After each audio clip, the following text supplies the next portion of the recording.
Explore Himalaya Travel and Adventures show ideas and innovations.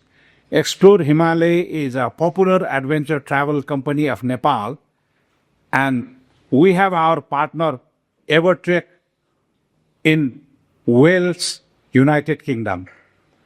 We have two gentlemen who have just finished Everest Base Camp trek and returned to Kathmandu. Today, I am going to talk with them. So, here I have Mr. Jonathan Davies, Foxy. Yep.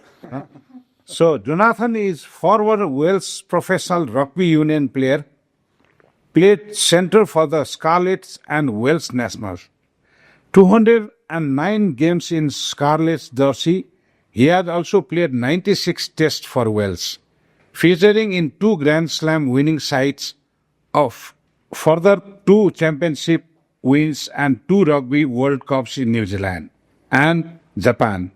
During his time playing for Wales, Jonathan also had the honor of captaining the national side on 4 occasions. Jonathan, is there anything you need to tell about yourself? Well, I toured with the British and Irish Lions, 2 tours in Australia and New Zealand, and I was named Player of the Tour in 2017 in New Zealand. So, very lucky to have a very enjoyable career. I loved every minute, and enjoying retirement now and exploring the world with EverTrek. Good. Yeah. Okay. So, being a professional, sportsman, what inspired you to come to the Himalaya and take this trek up to Mount Everest Base Camp? Well, being a professional athlete, you get challenged physically and mentally throughout your career. And as a hobby, me and my family, we love being outdoors, exploring. We've done different parts of the world, like the Rockies in Canada and elsewhere. So when Rhys approached me to become an ambassador for EverTrek and hike to Everest Base Camp, it was a no-brainer. It was a definite yes. And having just come back and freshly showered, it was an amazing experience and my first time in Nepal, and I loved every second of it, I have to say. Okay, so that's your inspiration. So I have another gentleman here, Rhys. And Rhys has done years of guiding teams and growing companies, and basically is the expert of business growth. His background of tech innovation and transformation has come to the world of adventure to grow EverTrek as CEO. And also he is a golfer. What more you have to tell about yourself, Rhys? I think that's covered the main points. I'm a father of 2 lovely little daughters who also like to travel the world, and they were quite jealous that Dad got to go and see Nepal before them. But no, I look forward to bringing them back. I've had over 20 years within business and various roles, and I'm really excited to bring that experience and growth mindset to EverTrek to help people come to countries like Nepal and explore it. So, Rhys, from the world of technology, innovation and business growth, what made you jump into the world of adventure? I love the world of business and the mechanics of it, but I also love adventure travel. So it was an opportunity for me to combine the both. Okay. Having spent the last sort of 10 years in larger corporate roles, mainly private equity backed, it's a very different environment. So when the opportunity presented itself for me to work in a new sector, like adventure travel, I leapt at it. And the key thing is that whilst it's all about the customers enjoying the journey and visiting different countries, the business needs a solid foundation to run. So I've tried to combine both. I get the chance to see the world with my team, meet wonderful people, but also grow the business in a sensible and scalable way. So it's a chance for me to put all of my years of experience together and pour it into EverTrek. So you are going to put your experience from the world of technology, innovation and business growth Absolutely. to the growth of adventure business for EverTrek now? Absolutely. The customer journey sits at the heart of our business, like most businesses. So from the moment you hear or see the brand, right to the moment you come back home, it will be world class. How you book, the experiences, the trusted partner, our partners in Nepal. The whole experience will be world class. Good. So, Rhys, you may have heard about one term and probably got opportunity to know them better, the word Sherpa. What do you know about Sherpa and what's your experience after this trek on Sherpas? I think the way they looked after us was incredible. Their knowledge, experience, and made us feel safe every moment. And, to see how important it is, the Sherpa to Nepal, it was, you really felt that. And, it was great to come out here and experience how they see the world with, they gave us good karma. They taught us good karma, and we felt that they wanted us to enjoy every second of that trip, and it was, like I said, a great way to get to know people and understand a different culture. So it was fascinating. Really, I really enjoyed. Sherpas are great mountaineers. Yes, they are. They are. They make it look easy. Yeah, when I'm hiking to Gorakshep in the morning, and Bikram, who was the assistant guide, he went up that mountain so easy, and there was me struggling to get oxygen into my lungs. So it was, it was amazing how effortless they make it look when our group at times were really struggling. But they took their time and made sure that we got there every step, even with the acclimatization days. Everything done was perfect for us to get to base camp and enjoy every second. Sherpas are very good living in the mountain and they are very good climbers. Since climbing is also sports, right? And our Sherpa brothers say that if there is Olympics happening in mountaineering, they will win all the gold medals. Yes. Now you, as a professional, sports person, how do you compare between the sportsmanship on Sherpas who are into mountaineering and you as a rugby player? I think the similarities are that, a rugby team is like a community, a family who work together and have the same goal. And I think when you move up the mountain and you see, Sherpas who know each other, they talk to each other, there is a real bond and the connection between them. So, I think I have no doubt, having seen the results of the Everest Marathon, where 7 people from Nepal were in the top 7, was there'd be no doubt they would win any mountaineering event. That's for sure. Okay.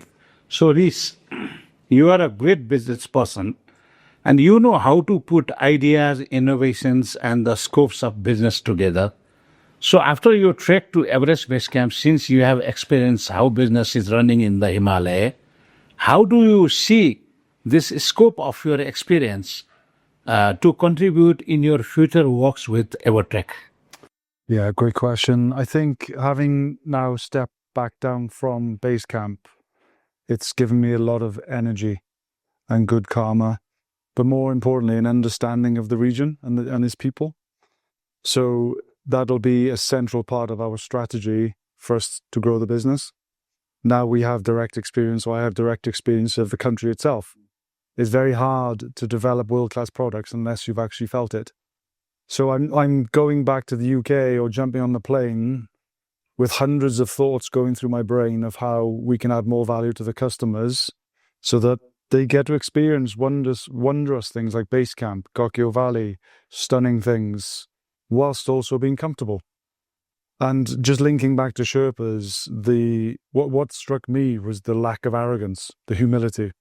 They are world-class at what they do, but there's no arrogance. They're so supportive, they're so friendly, they guided us. So putting all that together, what gives me great confidence that we can deliver even more value to our customers. So we can expect more tourists to come in future through EverTrek. Guarantee it. Guaranteed. Guarantee it. Thank you very much. That makes us happy. Excellent. Delighted. So Jonathan, so what is your experience after completing this Everest Base Camp trek? I know that this is your first time to Nepal, and definitely a trek like this is also first time. Yes. What is the takeaway that you are going home with? I think what the mountains gave me was a humbling experience of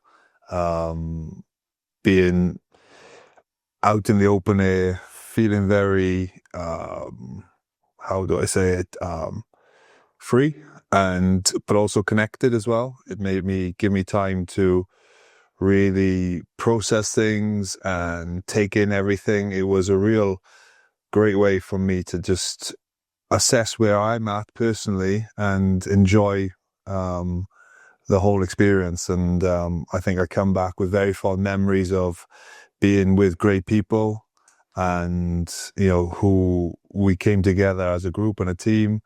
And the Sherpas were amazing. Everyone where we went was so polite, and for a first time, I loved my time in Nepal, and it's something that I will really try and promote as best I can, because there is great value in being on an experience like this, going to base camp, because you put yourself out of your comfort zone, and it makes you understand where you may have some weaknesses, and you can then go back and work and grow on. So yeah, a great time to really reflect personally where I'm at, but then also appreciate the whole experience as something very fulfilling. So now there is one very popular issue coming up with every aspect of tourism, sustainability or sustainable tourism. Going one step further, now we are trying to practice the philosophies of meaningful tourism. Meaningful tourism is little more advanced ahead against sustainable tourism, where concerns of every stakeholder, including government and the local people, and also the vendors and suppliers, are foreseen. So what is your suggestion for the protection of our fragile Himalayan environmental and sustainability, to keep these assets for the future generation? What do you see in this?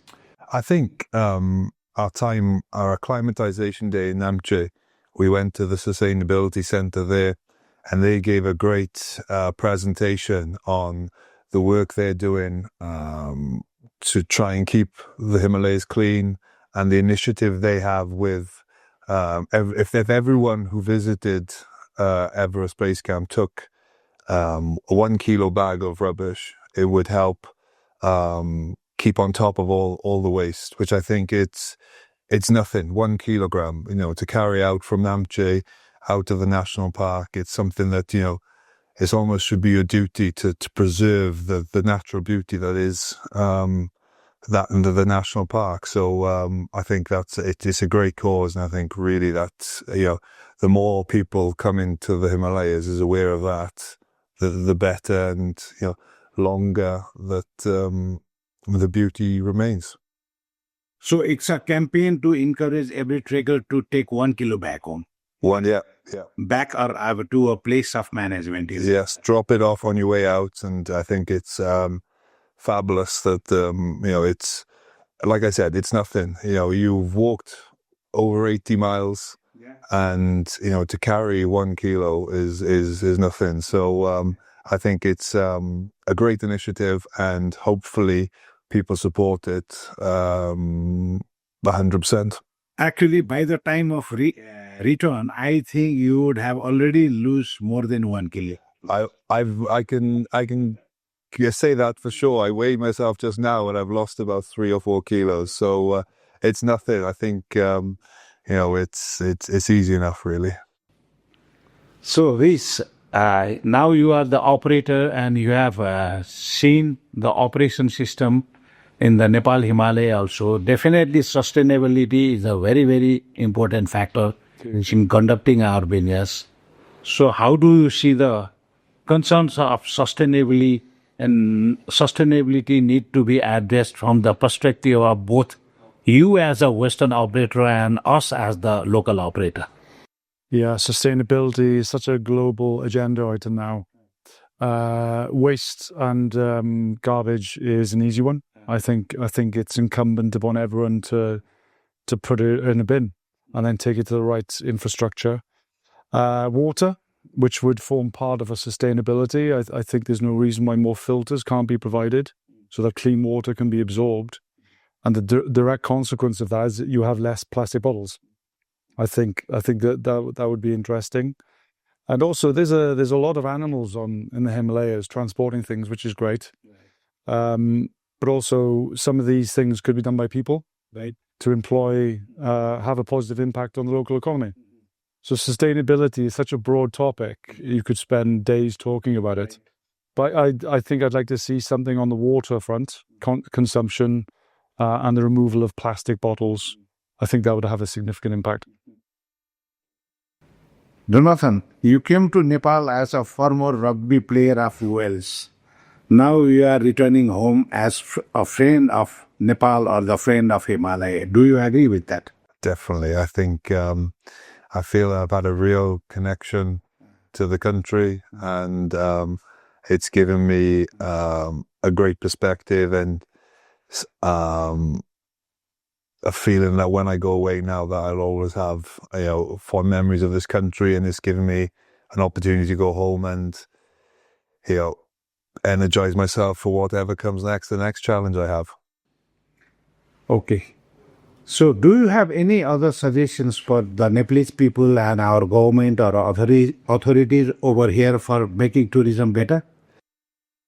Look, I think there's always ways of getting better. There's no such thing as perfect in all aspects of life. But I think what I loved is how proud the people are of their country, and keep being proud of your country. I think as Welsh people, we're always very proud of where we come from, and you definitely feel that the Nepalese people are very proud of their country and what it has to offer. So keep shouting about it and keep being proud about it. I would say that would be my advice.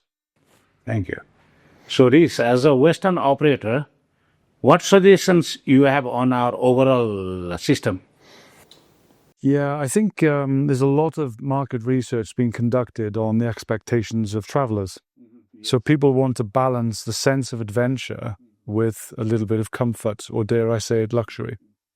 So I think there is a way, or I think it would be great for the Nepalese government and local operators to think of the further you go up the valley of how you can make Western operators or global travelers feel a bit more comfortable.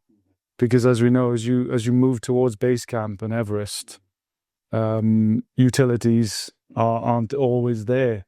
So if almost the quality of the accommodation could improve somewhat, and I think that's achievable, I think a lot more people would come to Nepal so they can combine the sense of adventure with comfort.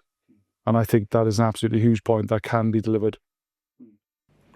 So, it's very good having you here, and we are very happy to learn that you both have enjoyed the trek, and we look forward to seeing you more and again in future. I look forward to it as well. Thank you, John. No, thank you very much. Thank you very much. Thank you. Thank you for your time.